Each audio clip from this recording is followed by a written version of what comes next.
সাবেক প্রধানমন্ত্রী বেগম খালেদা জিয়ার মৃত্যুতে 3 দিনের রাষ্ট্রীয় শোক এবং বুধবার একদিনের সাধারণ ছুটি ঘোষণা করেছে অন্তর্বর্তী সরকার।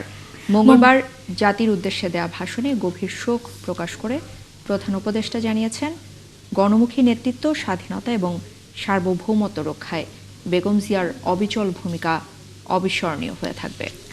সবাইকে শৃঙ্খলার সাথে শোকেরও আহ্বান জানিয়েছেন ডক্টর মোহাম্মদ ইউনূস। আরও জানাচ্ছেন মুজাহিরুল হক রুমেন।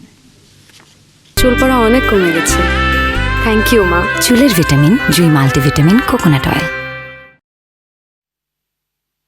তিনবারের সাবেক প্রধানমন্ত্রী বেগম খালেদা জিয়ার মৃত্যুতে জাতির উদ্দেশ্যে ভাষণে গভীর শোক জানান প্রধান উপদেষ্টা অধ্যাপক মোহাম্মদ ইউনূস। বেগম খালেদা জিয়ার ইন্তেকালে আমরা গভীরভাবে শোকাহত ও মর্মাহত। তার মৃত্যুতে জাতি এক মহান অভিভাবককে হারিয়েছে। এই গভীর শোকের মুহূর্তে আমি তার পরিবারের সদস্যবৃন্দ, রাজনৈতিক সহকর্মী এবং অগণিত কর্মী সমর্থকদের প্রতি সমগ্র জাতির পক্ষ থেকে আন্তরিক সমবেদনা জানাচ্ছি।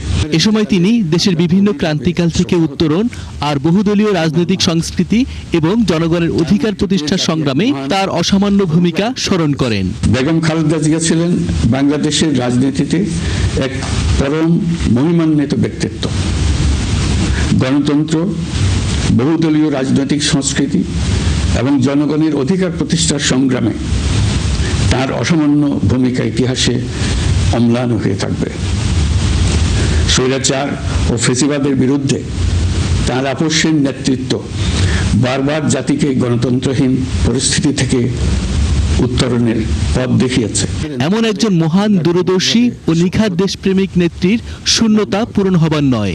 জাতির এই কঠিন সময়ে কেউ যেন অস্থিতিশীলতা বা নাশকতার চেষ্টা চালাতে না পারে সে বিষয়ে সবাইকে সজাগ থাকার আহ্বানও জানান তিনি।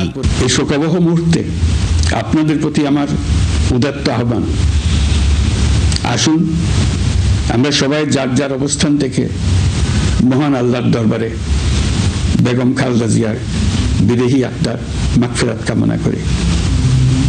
একই সঙ্গে জাতির এই কঠিন সময়ে আমরা যেন ঐক্যবদ্ধ থাকি।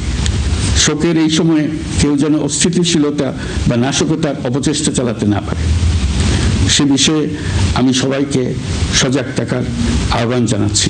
প্রধান উপদেষ্টা বেগম খালেদা জিয়ার মৃত্যুতে 3 দিনের রাষ্ট্রীয় শোক ও বুধবার সাধারণ ছুটি ঘোষণা করেন। সাবেক প্রধানমন্ত্রী বেগম খালেদা জিয়ার মৃত্যুতে আমি 3 দিনের রাষ্ট্রীয় শোক এবং আগামীকাল তার নামাজে জানাজার দিনে একদিনের সাধারণ ছুটি ঘোষণা করছি। শোকের এই সময় সবার ধৈর্যের আহ্বান জানান প্রধান উপদেষ্টা।